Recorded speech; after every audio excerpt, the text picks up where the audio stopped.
Hi, this is CP again, 21st Century Focus Group Up to the Minute. And as I promised you, we're going to keep you up to the minute by continuing the discussion that we had previously when this show was ended. So I'll get right back into Dr. Smith with what you were saying. Would you finish filling us in? At the end of the last show, I had given you 3 laws that were put forth by Wade Nobles: the law of not knowing, the law of not being, and the law of not doing. And I defined the law of not knowing as, if you don't understand white supremacy, everything else that you think you know is only going to confuse you. And then I went on to explain the context in which that law applies to the situation of destruction of black medical practice on black people. The law of not doing or not being is that if you don't act in accordance with your African essence, everything else you do diminishes your African essence. That you self-destruct if you try to do things other than the way your, by nature, your African essence directs you to. Dr. Smith explained, Ernie, MD, explained that nobody cares about black health. They don't care about as much your health as they do them dogs that they say Vic was fighting. They care more about them dogs than they care about black health. They closed the whole hospital down where millions of black people are living, okay, to tell you what they really think about black health care, and finna send a black man to penitentiary about some dogs. The point that I'm making is nobody cares about the lives of black people. And once black people understand that, you better start acting in accordance with your African essence. White people have this definition of excellence that I challenge, okay? And I explained that they have morgues in all of their hospitals. So what white people know about excellence, you can get it under your fingernails, okay? They spout this stuff about blacks being inferior, but we gave the civilization, the whole world, medicine. The practice of medicine, the black race itself would not have survived for thousands of years had there not been medical practitioners raising the level of the science of medicine to the level it has been raised. And I spoke of the black people in India and the black people here in North America, the Native Americans, okay? That the white people denigrate black medicine, yet it is from those sciences that they got their whole knowledge of what medicine is, okay? And so once we put it in the context of how did the race even survive if blacks didn't know anything about medicine? And the name of the university that I'm an instructor at, Charles Drew, a black man invented the method of preserving blood plasma that has saved all of these white lives over there being chumped off in Iraq right to this day. I'm just telling you how important the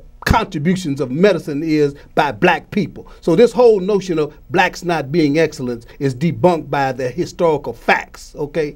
The other thing is the whole notion of desegregation of white medicine as some benevolence of theirs for black practitioners of medicine, and prohibiting you as a practitioner from practicing your science or your knowledge on your people as a way of destroying your people and you, okay? Keeping you away from them so that you can save them by telling the lie that you don't know what you're doing, and he's got all of that and, as I said earlier, a bag of chips. Don't believe it, okay? The law of not undoing is that today is yesterday's tomorrow. Everything that's going on today is in part what has gone on in the past, and you can't change that. Today, as I say, is yesterday's tomorrow, which means that the only way that you can change the history of the future is start with what you do today. Listen to what I'm trying to get across to you, because black people are in the throes of genocide, and they must fight for their survival. And they must understand that what you're fighting is global white supremacy, and it starts with the destruction. The strength of a nation is in its health. The strength of an army is in its health. If all of the troops you got are up in sick bay, your army is no benefit to you if they can't get out there on the battlefield. You have to understand the importance of health to the nation and to the survival of a people. And from that, I'll let Dr. Smith pick back up on. Can I ask you one question, Dr. Smith, MD? I'm just thinking, I went to see the movie Sicko. It didn't talk about none of this, what y'all talking about. And plus, what really interests me in Sicko, they had a black female on there talking about her infant that died, I think, at MLK. But none of this stuff came out. And I begin to wonder who really sponsored this movie and what's going on here. Would you care? Well, you know, yeah, I don't know why they picked her. There's so many they could pick. I mean, that wasn't the only baby that died at King. You understand what I'm saying? People die in hospitals. So why is it that you single out King as that's the only place people die? So if that's true, then everybody at Cedars, at Sinai, and everybody else should sue their doctor. Because they ain't supposed to be dead. Do you understand what I'm saying? See, my point is, so it's just a non sequitur. Now let's look at this one thing that they blasted all over the United States when this lady died in the waiting room at King Hospital. We don't really know the story. You follow what I'm saying? But this much I do know. King was started out as a 500-bed hospital. It was reduced to 250 beds, then reduced down to 120 beds or something like that, then down to 40. Then they had the NPR radio group that came down and put on that dog and pony show at WLCAC, and they had Yvonne Braithwaite-Burt and this Chernoff from DHS and Epps from the King Hospital, and they were talking about all the great things they were going to do, but they were reducing the hospital down to 40 beds. I practiced medicine in South Dakota, right after my internship, on an Indian reservation. So they gave you 1 minute to speak, and I had to jam it in 1 minute. And I said to them, I practiced medicine in a 40-bed hospital on an Indian reservation of 5,000 people. You have brought a 40-bed hospital to a population of 2 million. You have put the physicians in a position to overreach. They're not backed up properly. So when that lady died there, what did you expect? So then they blame it on the lady who's doing the triage, who's only hired by the county to do that job. The poor janitor who will be fired if you don't clean up around anybody, right? That had nothing to do with it. It was Chernoff, who is the head of DHS, who's supposed to be an MD, who should have enough experience to know you can't run a 40-bed hospital for 2 million people. You just can't. And mind you, Harbor UCLA was the medical governance of Martin Luther King Hospital at the time. The hospital's name had been changed to MLK Harbor Hospital. Drew University had already been, this contract had been served. Drew University and all of its residents were gone. There was no relationship between Drew. In fact, there's a lawsuit been filed by Charles Drew University of Medicine and Science against the county of Los Angeles for the malpractice and malfeasance of the county of Los Angeles. So that hospital was under the jurisdiction of UCLA. Okay, it was UCLA that was in charge when the woman died on the floor. Because you can't lay that on black people. Lay it on the Sanhedrins out of UCLA. But you know, I want to make mention of one thing, Dr. Smith. Since you're on that note, I was listening at the news. People was calling me as if it was black physicians still in that and over that contract. And you know, nobody never mentioned that. And I went down to the county board of supervisors and I mentioned that. And I'm just surprised nobody mentioned that. So one of you guys care to say, why did they want to keep it a secret? Because it was a bit of what they call incompetence, right? Incompetence means not excellent, right? If it's not excellent, it's got to be black. It can't be white and be non-excellent. Do you understand the theory? This is white supremacy. Yeah. So it means then, if you talk about the baby, for instance, that was thrown out in Cedars-Sinai Hospital back in the 80s, there was a black chief resident in pediatrics at the time. This baby somehow got lost in the laundry, hadn't been brought to the mother, right, and got wrapped up in the laundry and thrown out and died. And then they tried to blame the black chief resident who had nothing to do with collecting laundry. Now, why did they blame her? Because they couldn't be guilty. They're not, they're excellent. Do you understand what I'm saying? So that whenever you find anything that's going to go wrong, if you can find the black person to lay it on, then that's what you do in America. You understand what I'm saying? See, so this whole idea of excellence is white supremacy. this idea of desegregation, if I remember when I told you that we started off with a segregated medical system in 1910, and it was black folks struggling trying to practice medicine on their own people, right? Because medicine was segregated.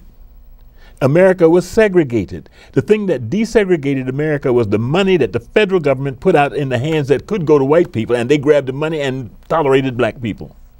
And let me make a distinction here between segregation and separation, so you make it clear.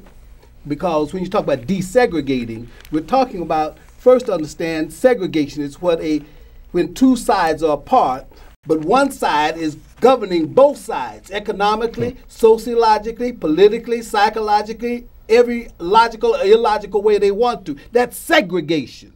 Separation is where you're separate and apart. One side is controlling its side and the other side is controlling its side. China is not segregated from the United States. China is separate from the United States, and they govern and rule everything that goes on in China. That's separation. Don't confuse separation with segregation, okay? So when we talk about desegregation, we're trying to remove white supremacy. That is, the white governance, inferior governance of both sides. We saw that in 1954, the Supreme Court ruled segregation was illegal because of what? It was separate, but it wasn't fair. White people don't understand the concept of fairness. It was separate, but they understood it horizontally. Whites on the top, blacks on the bottom. They had no concept of vertical separation with blacks on this side and whites on this side doing their thing independently and competing as equals. Now let me give you the example. Remember I told you that this girlfriend of mine that was at Sacramento broke down and cried because she was moving into a segregated situation, right? Where they said, I don't mind working with her. I don't want to work with her. I told you, I went down to Fresno and I had a good year because the guys from Iowa didn't understand racism. So that means then that we were then equals socially and in the practice. That's a great difference. You see what I mean? Now, if they had come from a segregated system with the concept of white supremacy, they could have made my life miserable because they would have been on top. You follow my point? We huddled because we all felt equally ignorant. We practice tying knots together. Do you understand what I'm saying? See, there's a great difference of how you can be relaxed and practice amongst your fellow man, regardless of his color, when he accepts you as an equal. You cannot be at home in your own house if your mama treats you like a dog. Do you understand what I'm saying? You begin to behave like one. So my point I'm getting at is that when you look at this king situation, if you don't understand your history of black people in America, then you begin to mouth what the LA Times has told you and begin to denigrate your own people. And a lot of folks then, as soon as they heard the first article, they stopped going to king and stopped even going to black doctors. Okay? Now they will run off to white doctors who are only accepting them because they have Medicare or insurance, but not necessarily concerned. You follow my point? Because they don't understand. It's what you said in that number 2 slot. You follow my point? They don't appreciate and understand their African essence. You understand what I'm saying? When we were at Howard, for instance, we'd go to a patient who had a tumor, right? And they would tell you that their neighbor went to the Wuji woman and made them swallow a lunch bucket. And there's a lunch bucket in here. Okay, and it was that evil woman that lived across the street. Now, you could sit down and start running science at her and debunking her, but that's her African essence. You understand what I'm saying? So then we had to then find a way to extricate the lunch bucket. It was too painful to take it out with her awake, so we had to put her to sleep to take it out. You understand what I'm saying? But now we tell the family what the science was, but we didn't mean that they had to understand that, because we understood the African essence of it. Do you understand what I'm saying? See, so there's a lot of things that were going on at King Hospital, we don't have time to talk about today, that made it an African essence hospital. You follow? And when you look at people who come from a European essence or from a Chinese essence, it looked weird. When I first came to King Hospital, I spent my first Easter Sunday in Los Angeles on call in pediatrics in Martin Luther King Hospital. We didn't have residents at the time. I woke up Easter Sunday morning. Guess what was playing all over the hospital on Easter Sunday morning? Mahalia Jackson. Okay? And that made my day, being a new person in Los Angeles, never been here. I was here about 3 months, waking up in a strange place, in a strange bed, hearing Mahalia Jackson, who I knew, singing an Easter hymn to me, which I understood. I was home. That was my African essence. You understand what I'm saying? Now, when you went through King Hospital, you could hear jazz, you could hear the gospel, but it had a blackness. You had black art all over the place. Within 6 months, boom, that had to go. because there was no way that you could hear Mahalia and practice good medicine, or that you can see African art and do good medicine. Do you understand what I'm saying? So that if we then bring up flowers and nondescripts and put that on the wall, or put up some other people on the wall, it's okay. You see what I'm saying? See, so these are the things that trick us. And that's why we're not successful in building. And let me go into this. The biggest thing that we are that King is up against now, and I'm just trying to tell you, it's about money, right? Medicine is billions and billions of dollars. Billions. Okay? The issue at King Hospital is about privatization and land. And then what you do then is then you talk about accreditation, which means if I can unaccredit the hospital, de-accredit the hospital, I can move these folks out, get the land, and privatize and make money. Now, if I privatize, I'm not privatizing for Suki to come. Okay? This is for Ann. Miss Ann. Miss Ann. You understand what I'm saying? So in the privatization, you now bring in gentrification. So it means then as you find the gentrification of South Central Los Angeles, they have to have their own institutions, and King is $1 billion plant. People need to go down, and it's a shame that many people in Los Angeles have never been on the King property, and they think it's a slum. And it's a disgrace that they have not seen that beautiful institution. Okay, they don't even realize that that institution was 30-some years, and they've got not one piece of graffiti on it, and has never had a piece of graffiti on that institution, which means it was highly respected even by the gangs. You follow my point? We had to be doing something right. They didn't break out our windows and mess up our cars and all that kind of stuff. You understand what I'm saying? And yet there are people here that don't understand that they had a jewel and a diamond in their hand, and they allowed it to fall through their fingers. Okay, privatization and gentrification is the bottom line, and it's all about money. Well, I want to ask you and Dr. Smith kind of to touch on this a little. As you say, they don't care nothing about the undershirt and all that, because I remember on one show you say this was kind of like a 30-year design.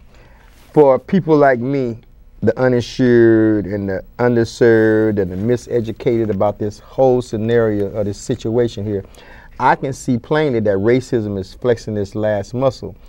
And what I want to ask you and Dr. Smith is, what people in my position, what can we do right now? Where do we go from here? And I heard something about date like October the 10th about another hearing. Can you guys kind of go on that for me and just kind of tell me how can we be in support of, like the people that really need it most? That is going to be a meeting at that form. Your show perhaps will not have already aired, and that meeting will already be over. It's October the 10th at the hospital, Department of Health Services, which tomorrow? is tomorrow.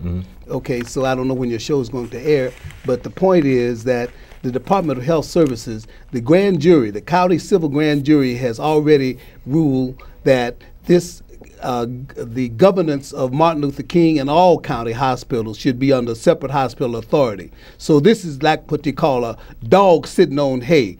Dogs are carnivores, meaning they eat flesh, okay? Sheep and horses and cows eat hay. They're herbivores, okay? When you have a dog sitting on hay and growling at the sheep and the horses when he comes up, you can't do nothing with it, and growling at the people that want it and want to do something with it. That's what this is about. The meeting that they're holding tomorrow is where the dog's going to keep growling at the herbivores and the sheep and the cow and the goats that come up to get some hay. The county need to just give it up and get out the game. They don't know anything about running a hospital. The county civil grand jury has told them that. The federal government, CMMS, Center for Medicaid and Medicare Services, has told them that, yet they don't want to give it up. Mike Antonovich had the sense to give up his. Now he's crying because they won't even give him anything out there in the Antelope Valley. But the rest of them are dogs sitting on hay. Yeah, the issue is who's going to take over the hospital. Now, the point, here's the trick. If I rob you, right, which is wrong, and you're not strong enough to do anything about it, right, then I invite you to come to my house because I want to find out how I'm going to divvy up your money. But I think that you should be accepting of the fact that you ain't going to get your money back. But at least you have a say-so into who's going to get it. But you were robbed. Now, when you go into that meeting tomorrow night and then you go along with that program and that agenda to decide who's going to get the hospital, it means that you acquiesced and said that you were right to take my thing from me. You follow? And if we understood how things were and we had a sense of supremacy within our own hell, we wouldn't be there. We'd still be angry. Do you follow my point? You see? So that's what we have to understand. Now, one of the things that comes with slaves is they don't feel that they're entitled. You can't be a slave if you feel like you're entitled. You follow my point? So my point is, if you have no right to be, how dare you even ask to be? Ask questions. Ask to be. So it means then they can lynch you, it's okay. They can beat you, and that's okay. Do you follow my point? Shoot you down. Jenna. Everybody ran down to Jenna, and that was just scream and holler, right? So what? What you gonna do? All your money spent down to go to a town of 3,000 people, 60,000 people, is that what they said? 6,000, whatever. All that money to go down there and scream and say, you should have done that. Okay? And the man said, okay. So then we'll do it somewhere else. After you couldn't sit on, after it was a big trouble about sitting under a white-only tree where they used to hang black people at. You had that trouble, but you think, like I said, I wasn't going to go down there. I did my little demonstrating here, but the whole thing is, you came back to something here worse than that with two little black girls' arm being broken. You went down there and spent a lot of money and cried about it, and the man agreed with you. Yes, yes, that's right. Go ahead and cry. Here's the handkerchief. So you go back home. So I'm going to take it from this court to that court, which means I'm going to still get him. What you going to do about that? Exactly. You're going to shot your load. Do you understand what I'm saying? Because you see, when you start generating power within self, then you have a right to be. Then you fight the issue with the intent of winning something. You see? We don't. We just want a little relief. Okay? The big issue everybody started crying about, as soon as they took the trauma center out, well, where we going to go now? As soon as they close the hospital down, what we going to do now? So everybody wants to run down and say, we ain't got no place to go. We ain't got no hospital. Of course you don't. That's what the issue was. In the first place. In the first place. So what were you doing in this time? Do you understand what I'm saying? See, so that's a slave response. We've been trained into that. We've been trained into that. Now, part of the reason that we're into that condition, the young men that would be in the salad days in our race are in jail. And they were sidetracked during the 70s to go to jail. So you got folks my age, even your age, trying to act like we're 30. That don't even make sense. That's against biologics, right? And you going into a 70-year-old man, 60-year-old man, 50-year-old man trying to talk to a 20-year-old white man is like you got some strength and some power. And then the reason you're talking to them is because you're broke. Do you understand what I'm saying? So when you understand those dynamics, then you have to begin to look back like the Sankofa bird. You have to look backwards in order to go forwards. Therefore, you've got to see what would Sojourner have done? What would Harriet have done? What would Frederick have done? What would Nat Turner have done? In other words, you got to go back to all of that and synthesize a behavior. How did we get the hospital in the first place? King was King was already kind of knocked out by the time that hospital came. You remember, because he died the next year. Okay, he didn't die; he didn't kill him the next year, right? Malcolm was already off the scene. Okay, so how did the hospital come? We had marched ourselves to death, right? It was fire and gasoline. Now, why would he respond to fire and gasoline, and now we want him to respond to prayer? Isn't there some place in between those two things that should be by now negotiable? Are you getting my drift? We don't need to go to matches and oil now, but there should be somewhere between prayer and matches that we can meet on a common ground to discern and determine where are we going from here. Okay? Well, the Black Community Health Task Force meets every Monday on this issue. And anyone who's interested can get in touch with you, and we'll give them the directions on how they can meet with us, because we are planning some stuff against the LA Times. We accuse the LA Times of genocide. The LA Times, you can't hide. We charge you with genocide. I want to say this, Dr. Smith. Either one of you could grab this. Lately, I didn't hear it all, but we got about 3 minutes, and I would like to kind of take this out with that. They've been talking about something that you mentioned before about why don't we buy the hospital? They've been shopping that around on the radio lately. I don't know if the county board of supervisors talking about that or what. I see a lot of people doing fundraisers, opening schools and stuff like that. So what should we buy the hospital? Well, no, we shouldn't. I'll tell you why we shouldn't buy it, because we shouldn't have to pay for it. So my point is we should get it for $1. And we should be raising money how to run it, not how to buy it. Okay. My point is, this is what you call mad money. You messed up, you did us wrong, so you lose your money because it's bad money. So we get the whole property for $1. right? Then we get busy to raise the money to run it. You can't raise money to buy it and run it at the same time. You're going right around like a dog chasing its tail. And then the next thing, you're going to lose it within 5 years because you done played out financially and again because you overreached. You see what I'm saying? Well, it should have been within, and people keep saying we should buy it, we should buy it. No, no, no. Do it. Do it. Do you understand what I'm saying? Just do it. Yeah. So that to me is what is very important. Well, this is the double up on the Dr. Smith. I enjoyed you guys all the time.